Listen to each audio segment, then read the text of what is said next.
Watch this. What keeps you strong para gawin itong ganito? Grace. I am very close to Jesus. Ang buhay ko sama kay Jesus. Lahat ng isip ko, ginagawa ko, He gives me blessings. At nararamdaman ko. Yeah. Because at my age, ano na rin ako ilang taon na ba ako? 79. Okay. Hindi ako malaking artista. Hindi ako yung kumikita ng milyon-milyon. But, I receive blessings.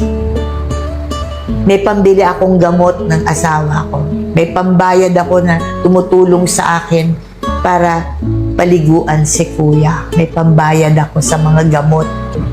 I receive blessings. Why? Because the love of Jesus is in my heart. I love Jesus.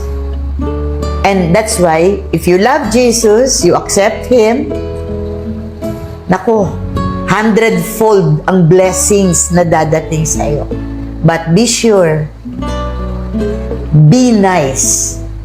Be nice and be loving to people. Yun ang hinihingi ni Lord. Mahalin mo ang kapwa mo kahit yung madungis na yan, yung pulubi na yan, na nanlilimahin, o yung tumutulo ang sipon, o kaya mabaho na siya, madumi na siya. Embrace like what Mother Teresa did to the poor. In spite of all my problems, my mga pagsubok sa buhay, I'm all alone. Wala akong hinihinga na iba, not even my family. I'm all alone. Nakita niyo ang grasya. Sa edad kong 79, ilan ang pelikulang ginagawa ko? Ilan ang TV shows ko? Ilan ang kumukuha sa akin? At bakit ako malakas? This is impossible sa isang 79. Why? Dahil nakakapit ako sa Kanya.